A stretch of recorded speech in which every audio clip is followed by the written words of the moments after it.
कहानी की शुरुआत एक आलीशान बिल्डिंग से होती है जहां 25वें फ्लोर पर आज देश के 8 सबसे होनहार गेमर्स को बुलाया जाता है, जिन्हें यहां एक नए virtual reality game the call up का हिस्सा बनने के लिए बुलाया गया था, जिसे जीतने वाले प्लेयर को $1 लाख मिलने वाले हैं। इसीलिए आज ये सभी लोग यहाँ पर पहुँच जाते हैं। तभी एक रोबोटिक आवाज सबसे पहले उनका वेलकम करती है और फिर सभी के सामने पड़े टैबलेट पर सबको लॉग इन करने को कहा जाता है। इसके बाद उनसे अपनी जरूरी चीजों और कपड़ों को चेंज करके वहाँ रखा गया मोशन कैप्चर सूट पहनने को कहा जाता है। साथ ही इन लोगों को अपना एक यूनिक नाम भी दिया जाता है। और जब ये लोग कपड़े चेंज कर रहे होते हैं तो इन्हीं में से एक एडम नाम का लड़का, जो कि शरीर से थोड़ा मोटा होता है, जिसकी वजह से कुछ लोग उसका मजाक उड़ाने लगते हैं क्योंकि उसका शरीर इतने टाइट सूट के लिए बहुत बड़ा था। इसी दौरान जब सबकी नजर कार्ल के शरीर पर बने एक निशान पर पड़ती है तो वो दंग रह जाते हैं। वो लोग तैयार हो जाते हैं, जिसके बाद उन्हें एक अलग कमरे में जाने को कहा जाता है और यहाँ पर एक स्कैनर होता है जिस पर खड़े होकर इन्हें अपना यूनिक कोड बोलना है। साथ ही सामने रखे गए हाईटेक सूट को पहनना होता है, जिसे देखकर ये सभी चौंक जाते हैं क्योंकि ये एक खास तरह का एडवांस्ड गेमिंग सूट था और इसे खरीदना हर किसी के बस की बात नहीं थी। इसलिए सभी अपना अपना सूट पहन लेते हैं, सिवाय जाहिद के, जो कि एक मुस्लिम होता है और उसके सूट पर कोड वर्ड टेररिस्ट लिखा था, जिसे देखकर वो गुस्सा हो जाता है और गेम में हिस्सा लेने से मना कर देता है। और जाहिद गेम छोड़कर वहाँ से जाने की कोशिश करता है, लेकिन दरवाजे अंदर से बंद थे। अब क्योंकि जब तक सभी लोग सूट नहीं पहन लेते तो ये गेम भी स्टार्ट नहीं होगा, जिसकी वजह से जाहिद को मजबूरी में सबकी बात मानकर उस हाईटेक सूट को पहनना पड़ता है और ये खेल शुरू हो जाता है। खैर, अब जैसे ही सभी उस वर्चुअल रियलिटी हेलमेट को पहनते हैं, वैसे ही खाली दिखने वाला वो कमरा अचानक एक रियलिस्टिक वर्ल्ड में बदल जाता है। देखते ही देखते उनके सूट मिलिट्री यूनिफॉर्म में कन्वर्ट हो जाते हैं और ये बिल्डिंग एक अलग दुनिया लगने लगती है, मगर हकीकत में ये सारी चीजें असली नहीं थी। इसी बीच उनके सामने एक सार्जेंट आता है जो उन्हें उनके मिशन के बारे में बताते हैं। ये सभी सार्जेंट को देखकर चौंक जाते हैं और जैसे ही उसे देखने के लिए अपना हेलमेट उतारते हैं तो सार्जेंट वहाँ से गायब हो जाता है। दरअसल ये सार्जेंट एक इमेजिनरी ट्यूटोरियल था जो उन्हें आगे का रास्ता दिखाने वाला था। अब ग्रुप मेंबर्स सार्जेंट के पीछे पीछे एक दूसरे कमरे में जाते हैं जहाँ उनके सामने हथियार होते हैं, जिन्हें उन हथियारों से पहले प्रैक्टिस करवाई जाती है। फिर सार्जेंट उन लोगों को बताते हैं कि इस पूरी बिल्डिंग में रशियन टेररिस्ट ने हमला कर दिया है, जगह जगह पर उनका कब्जा है। उन लोगों को 25वें फ्लोर से लेकर नीचे तक उनका खात्मा करना होगा। हालांकि इस बीच अगर उनमें से किसी को दुश्मन की गोली लगती है तो उनकी सेफ्टी जैकेट तुरंत डैमेज हो जाएगी, लेकिन इस दौरान उन्हें दूसरी गोली लग गई तो फिर उनकी जान भी जा सकती है। सबके पास एक इमरजेंसी इंजेक्शन भी होता है जिससे वो अपनी जान बचा सकते हैं, मगर इसकी भी सिर्फ एक ही डोज उनके पास रहती है। और उनमें से जो भी दुश्मन को मारते मारते जिंदा ग्राउंड फ्लोर तक बच जाएगा वही इस खेल का असली विनर होगा और उसे ही $1 लाख का इनाम दिया जाएगा। इसके बाद गेम का पहला लेवल शुरू हो जाता है जहाँ सब आंद्रे को फॉलो कर रहे होते हैं, क्योंकि पहले आंद्रे एक आर्मी ऑफिसर था और उसे इस तरह के हालातों से निपटने का अच्छा खासा एक्सपीरियंस था। इसीलिए आंद्रे ही पूरे ग्रुप को लीड करता है। वो लाइन में सबसे आगे बढ़ते हुए हर एक कमरे को चेक करता है। अचानक उनका सामना एक टेररिस्ट से होता है, जिसे देखकर ग्रुप के सभी लोग अपनी जान बचाने के लिए इधर उधर छिपने लगते हैं, लेकिन आंद्रे बिना डरे उसका सामना करता है और उसे मौत के घाट उतार देता है। इस टेररिस्ट के मरते ही एक आवाज सुनाई देती है और हमें पता चलता है कि इन लोगों का पहला लेवल पूरा हो चुका है, जिसके सारे पॉइंट आंद्रे को मिलते हैं क्योंकि उसने अकेले ही उसे मारा था। इस बीच जब वो लोग बॉडी को छूने की कोशिश करते हैं तो उन्हें पता चलता है कि ये भी सार्जेंट की तरह एक वर्चुअल आइडेंटिटी है। जिसके बाद वो सभी अगले फ्लोर पर जाने के लिए सीढ़ियों से उतरते हैं और यहीं इन सबको इस चीज का एहसास होता है कि अगर उन्होंने किसी भी लेवल को पूरा किए बिना डायरेक्ट नीचे जाने की कोशिश की तो उन्हें करंट के झटके लगने लगेंगे, जिससे उनकी मौत भी हो सकती है। यानी कि ये पूरा खेल भले ही वर्चुअल हो, लेकिन जो सूट इन लोगों ने पहना हुआ था वो इन्हें असली दुनिया के दर्द का एहसास दिलाता है, जिसके साथ की गई उनकी हल्की सी भी लापरवाही सीधे उन्हें मौत के मुंह में डाल सकती है। खैर, अब ये लोग अगले लेवल की तरफ बढ़ते हैं और यहाँ इन्हें पहले के मुकाबले ज्यादा एडवांस्ड वेपन मिलते हैं, जिन्हें आंद्रे एक एक करके सभी लोगों को चलाना सिखाता है। साथ ही उन सबको छिप कर दुश्मनों को छकमा देकर कैसे अटैक करना है इसकी भी ट्रेनिंग देता है। फिर सब मिलकर एक साथ दुश्मनों का मुकाबला करने के लिए निकल जाते हैं। यहाँ से पूरा ग्रुप मेन रूम में एंटर होते ही सबसे पहले मार्को की नजर एक दुश्मन पर जाती है, इसलिए मार्को उसे मारकर आगे बढ़ता है। मार्को को मारता देख ग्रुप के दूसरे लोगों में भी कॉन्फिडेंस आता है और ये सभी टेररिस्ट से लड़ने लगते हैं। इस बीच नौसिखिया एडम गलती से अपनी सारी गोलियां एक दुश्मन पर बर्बाद कर देता है, मगर उसकी एक भी गोली निशाने पर नहीं लगती, जिससे दुश्मन एडम पर हमला करने ही वाला होता है कि तभी आंद्रे आकर उसकी जान बचा लेता है। लेकिन बदकिस्मती से एक गोली उलटा आंद्रे को लग जाती है, जिससे उसकी सेफ्टी जैकेट डैमेज हो जाती है। यानी कि अब टीम का सबसे सबसे बेहतरीन खिलाड़ी खतरे में आ चुका था। वहीं दूसरी तरफ हम टेलर नाम की एक लड़की को देखते हैं जिससे इस गेम से डर लगने लगा था और वो सभी को बताती है कि इस गेम का इनविटेशन तो उसके दोस्त को मिला था, लेकिन उसकी जगह वो यहाँ आ गई। वहीं शैली नाम की एक दूसरी लड़की उसे समझाती है कि ये सिर्फ एक गेम है और उसे इससे डरने की कोई जरूरत नहीं है। जिसके बाद हम शैली के सामने एक टेररिस्ट को देखते हैं। शैली चाहकर भी उस पर गोली नहीं चला पा रही थी। तभी कार्ल वहाँ आ जाता है और उस आदमी को मारकर गेम में अपना खाता खोलता है, मगर अफसोस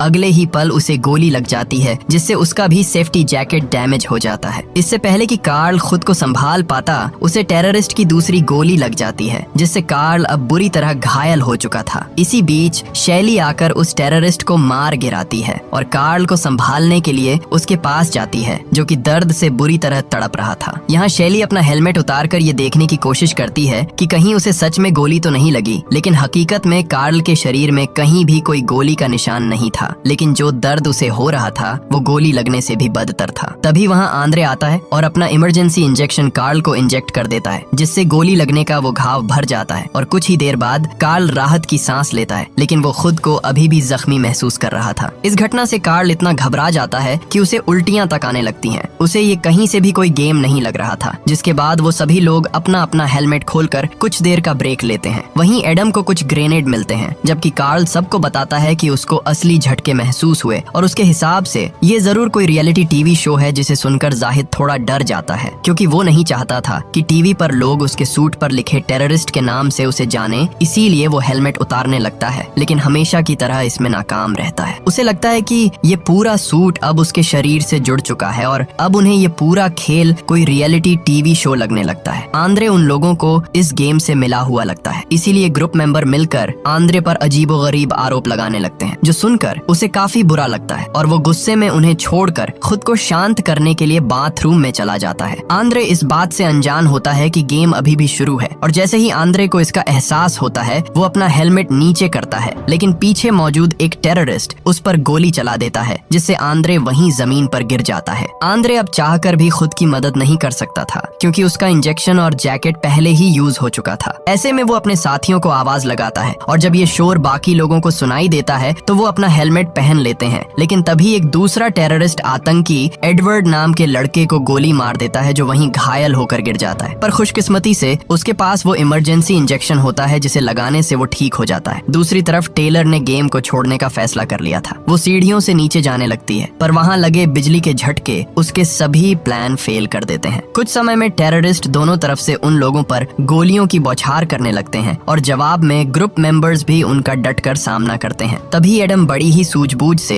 एक ग्रेनेड उन लोगों के ऊपर फेंकता है जिसके ब्लास्ट से बाकी बचे टेररिस्ट मारे जाते हैं और ये लेवल भी पूरा हो जाता है, जिसमें इस बार सबसे ज्यादा पॉइंट एडम को मिलता है। इसी दौरान उन लोगों को आंद्रे की चीख सुनाई देती है जो कि किसी तरह रेंगते रेंगते उन तक पहुंचने की कोशिश करता है। तभी वो अपना हेलमेट उतारता है और यहाँ उसे अपने हेलमेट में एक टाइमर सुनाई देता है जिसके खत्म होते ही आंद्रे के सिर में जोरदार बिजली के झटके लगने लगते हैं और वो वहीं दम तोड़ देता है। वही शैली उसके पास पहुंचकर उसे CPR देने की कोशिश करती है, लेकिन इसका कोई फायदा नहीं होता है। अचानक एक आवाज आती है और उन्हें अगले लेवल पर जाने के लिए कहा जाता है, लेकिन अब वो लोग आगे नहीं खेलना चाहते थे क्योंकि आंद्रे की ये हालत देखकर सब डर जाते हैं। उन्हें पता चल जाता है कि उसकी जान इसी हेलमेट ने ली है, इसलिए वो सभी हेलमेट को उतारने की कोशिश करते हैं, मगर इसका कोई फायदा नहीं होता है। फिर जाहिद एक फायर एक्सटिंग्विशर के जरिए हेलमेट को तोड़ने की कोशिश करता है, लेकिन हेलमेट इतना मजबूत होता है कि वो टस से मस नहीं होता। इसी दौरान वहाँ पर सार्जेंट आ जाते हैं जो नियम तोड़ने के लिए जाहिद को खूब मारते हैं, जिसके बाद वो उन लोगों को बिना गेम ओवर किए ऐसा न करने की सलाह देते हैं, वरना इसका अंजाम उन्हें खुद भुगतना पड़ेगा। अब सार्जेंट की बातें सुनकर वो सभी थोड़ा डर जाते हैं और शांति से आगे बढ़ने का फैसला करते हैं, जिसके बाद वो लोग साथ मिलकर कई लेवल को पार करते हैं। हर लेवल में उन्हें एक अलग चुनौतियों का सामना करना पड़ता है। वही एक लेवल में वो एक ऐसे रूम में एंटर होते हैं जहाँ पर गैस लीक हो रही थी, इसीलिए वो गन की जगह हाथों का इस्तेमाल करते हैं। जहाँ उन्हें अब चाकू से अपने दुश्मनों का सामना करना था, इसीलिए उन्हें अपने दुश्मनों को बिल्कुल करीब से मारना पड़ता है। इसी तरह उन्हें अलग अलग लेवल फेस करने पड़ते हैं, जिसके बाद सभी नीचे के फ्लोर पर जाते हैं जहाँ दुश्मन उनका स्वागत AK-47 से करते हैं। इस गोलाबारी में उन लोगों की सेफ्टी जैकेट भी डैमेज हो जाती है, साथ ही एडम और कार्ल को गोली लग जाती है, लेकिन एंड वक्त पर शेली और मार्को उन्हें इमरजेंसी इंजेक्शन देकर ठीक कर देते हैं। अब दुश्मनों को मारने के बाद जब ये लेवल खत्म होता है तो सभी कुछ समय के लिए ब्रेक लेने का फैसला करते हैं। तभी जाहिद की नजर शीशे के दूसरी तरफ की दुनिया पर जाती है, जिससे उन्हें रात होने का पता चल जाता है। खैर, अब वो लोग भी काफी थक चुके थे, लेकिन जाहिद एक बार फिर से वहाँ से भागने की कोशिश करता है और एक भारी भरकम सामान से बिल्डिंग की खिड़की को तोड़ने लगता है। कुछ हद तक वो इसमें कामयाब भी हो चुका था, लेकिन तभी अचानक वहाँ सार्जेंट आ जाते हैं, जो जाहिद को इतनी बुरी तरह से मारता है कि उसका पैर टूट जाता है और ये चोट उसे हकीकत में लगी थी, यानी कि अब जाहिद पर वो इंजेक्शन भी काम नहीं कर सकता। वहाँ मौजूद बाकी लोग जाहिद की ऐसी हालत देखकर उसे एक फर्नीचर के पीछे छिपाकर आगे बढ़ने का डिसाइड करते हैं, मगर बदकिस्मती से कुछ ही देर बाद ब्लड लॉस होने की वजह से जाहिद की मौत हो जाती है। जिसके बाद अगले लेवल पर जब वो सभी पहुँचते हैं तो उन्हें कुछ नए हथियार दिखाई देते हैं। मार्को और बाकी लोगों में उन हथियारों को लेकर बहस होने लगती है, जिसका फायदा उठाकर एक टेररिस्ट मार्को पर हमला कर देता है और उसे गोली लग जाती है। इस घटना से पूरा ग्रुप अलर्ट हो जाता है। इस बीच टेलर उन लोगों से बचने के लिए बाथरूम में छिप जाती है। वहीं शैली अपने इमरजेंसी इंजेक्शन से मार्को की जान बचा लेती है। तभी उन लोगों को पता चलता है कि टेलर उन सब के साथ नहीं है, इसलिए वो लोग उसे ढूंढने के लिए निकल जाते हैं। दूसरी तरफ हम टेलर के पास एक टेररिस्ट को आते देखते हैं, जो बाथरूम के हर एक दरवाजे को चेक कर रहा था। और अब अगली बारी टेलर की होती है, लेकिन तभी शैली आकर उसकी जान बचा लेती है। जिसके बाद उनका ये लेवल भी पूरा हो जाता है, जहां एडवर्ड सबसे ज्यादा पॉइंट के साथ लीडर बोर्ड पर टॉप पर होता है। अब हम इन सभी को एक दूसरे से बातें करते देखते हैं, जहां बातों ही बातों में इन सबको एहसास होता है कि वो सभी अपने घर में अकेले हैं, उनके आगे पीछे कोई नहीं, और शायद इसी वजह से इन लोगों को यहाँ इन्वाइट किया गया है। यानी अगर उन्हें कुछ हो भी जाए तो उनका हाल चाल लेने कोई नहीं आने वाला। कुछ ही देर बाद वो लोग अपना अगला लेवल पार करने के लिए निकल जाते हैं, जहां उन्हें सार्जेंट एक टेररिस्ट को मारते हुए दिखते हैं। दरअसल सार्जेंट के हिसाब से बेसमेंट में एक बॉम्ब लगाया गया है, जो कुछ ही देर में फटने वाला है, जिसे रोकने के लिए उन लोगों को इस हॉस्टेज से उसका कोट उगलवाना पड़ेगा। इसलिए एडवर्ड उस आदमी से कोट निकलवाने के लिए बिजली के झटके देने लगता है, जिस पर वो आदमी उसके सामने गिड़गिड़ाता है, लेकिन एडवर्ड नहीं मानता है। तभी हम उस आदमी के मुंह से एक शब्द सुनते हैं, जिसे एडम बॉम्ब का डिफ्यूज कोड समझकर सिस्टम पर लिख देता है। लेकिन जैसे ही एडम ये कोड डालता है, बॉम्ब डिफ्यूज होने की जगह अचानक एक्टिव हो जाता है और अब उनके पास सिर्फ 30 मिनट बचे थे।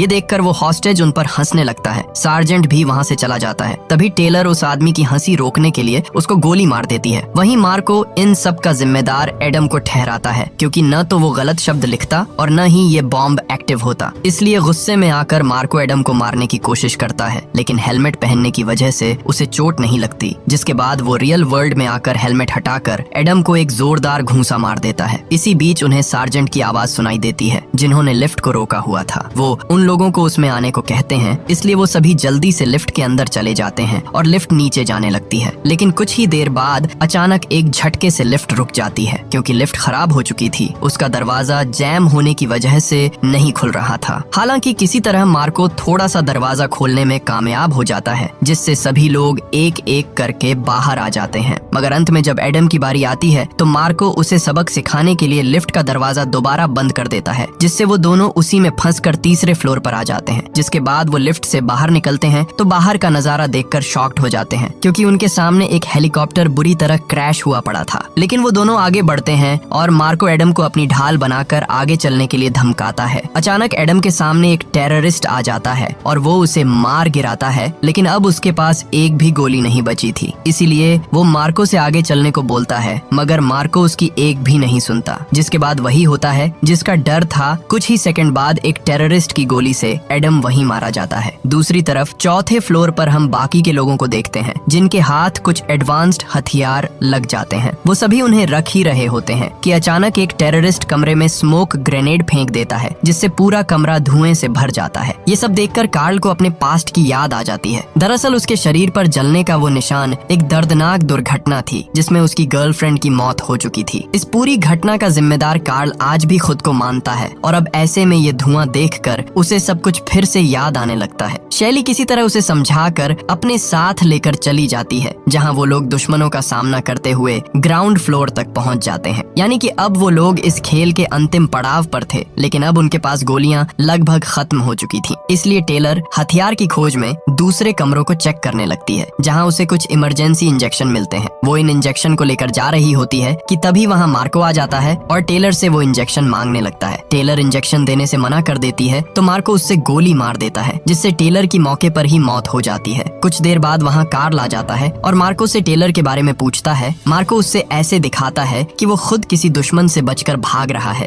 कार्ल भी उसकी बातों में आ जाता है, पर आगे चलकर जब कार्ल की नजर किनारे पर पड़ी टेलर की लाश पर पड़ती है तो उसे समझ आ जाता है कि ये किसका काम है। वो गुस्से से बौखला जाता है और हेलमेट उतार कर असली दुनिया में मार्को पर हमला कर देता है। वो उसका गला घोंटने की कोशिश करता है, लेकिन मार्को कुछ ही देर बाद अपनी पकड़ बना लेता है, जो बड़ी ही बेरहमी से कार्ल को मारने लगता है। वो कार्ल की जान लेने ही वाला होता है कि अचानक वहाँ सार्जेंट आ जाते हैं और गेम के रूल्स तोड़ने के जुर्म में मार्को को मारने लगते हैं और अंत में गला घोंट कर उसका खेल खत्म कर देते हैं। खैर, अब इस गेम में सिर्फ एडवर्ड, कार्ल और शेली को मिलाकर 3 खिलाड़ी बचते हैं, जो बॉम्ब को डिफ्यूज करने के लिए बेसमेंट में पहुंच जाते हैं और इस काम को खत्म करने के लिए उनके पास सिर्फ 7 मिनट बचते हैं। तभी उनका सामना अनगिनत टेररिस्ट से होता है, लेकिन वो तीनों उनका बहुत बहादुरी से सामना करते हैं और आखिर में कार्ल एक ग्रेनेड फेंककर उन सब का काम तमाम कर देता है। अब जैसे ही ये लोग बॉम्ब को डिफ्यूज करने के लिए उसके पास जाते हैं, तभी वहाँ एक टेररिस्ट वैन में बैठकर आता है और कार्ल पर गोलियों की बौछार करता है, जिससे कार्ल बुरी तरह जख्मी हो जाता है। दूसरी तरफ बॉम्ब ब्लास्ट होने में सिर्फ 2 मिनट बचे होते हैं, इसलिए शेली किसी तरह बॉम्ब को डिफ्यूज करने के लिए आगे बढ़ती है, मगर वहाँ मौजूद टेररिस्ट उसे भी अपनी गोली का शिकार बना लेता है। शेली का खून जरूरत से ज्यादा बह रहा होता है। तभी कार्ल वहाँ आकर अपने पास रखा वो इकलौता इमरजेंसी इंजेक्शन शेली को लगाकर उसकी जान बचा लेता है, लेकिन अफसोस कुछ ही देर बाद कार्ल की वहीं मौत हो जाती है। लेकिन तभी एडवर्ड एक मिनी रॉकेट लॉन्चर से उस आखिरी बचे टेररिस्ट को मारकर लास्ट सेकंड में बॉम्ब को डिफ्यूज कर देता है, जिसके बाद ये खेल यहीं खत्म हो जाता है और फिर हम वहाँ सार्जेंट को आता देखते हैं, जो उन लोगों को जीत की बधाई दे रहा होता है। अब एडवर्ड भी उसी की भाषा में बातों को दोहराने लगता है और उन्हें ऐसा करते देखकर शेली समझ जाती है कि एडवर्ड इनसे मिला हुआ था और उसे इसके बारे में पहले से पता था। यहाँ सिमुलेशन खत्म हो जाता है और हम काले सूट पहने कुछ आदमियों को देखते हैं, जो शेली को वहीं बेहोश करके सारे सबूत को एक एक कर मिटाने लगते हैं। कुछ लोग गेम का सारा डेटा डिलीट करते हैं, तो वहीं कुछ लोग लाशों को ठिकाने लगाने लगते हैं। और फिर कुछ समय बाद जब शेली की आंखें खुलती हैं, तो वो खुद को अपने उन्हीं पुराने कपड़ों में पाती है, जहाँ एडवर्ड पैसों से भरा एक सूटकेस लाकर उसे देता है। लेकिन शेली उसे लेने से इनकार कर देती है। वो अपने दोस्तों के लिए न्याय चाहती थी, इसलिए ये सब कुछ पुलिस को बताने की धमकी देती है, जिस पर एडवर्ड उसको किसी को भी बता देने को कहता है, क्योंकि वो जानता था कि उसकी बातों पर कोई भी यकीन नहीं करने वाला। तभी एक दूसरा आदमी आकर शेली को बेहोश करने की कोशिश करता है, मगर शेली उसे घायल करके उसी की बंदूक से बेसमेंट की सभी लाइट्स को निशाना बनाकर हर तरफ अंधेरा कर देती है और फिर पार्किंग में छिपकर पहले एडवर्ड के सभी लोगों को मार देती है और आखिर में मौका देखकर अंधेरे का फायदा उठाते हुए एडवर्ड की भी जान ले लेती है। और इसी के साथ ये अमेजिंग मूवी यहीं पर खत्म हो जाती है। दोस्तों, इस तरह की और वीडियोस देखने के लिए सब्सक्राइब करना और नोटिफिकेशंस ऑन करना न भूलें। देखने के लिए शुक्रिया।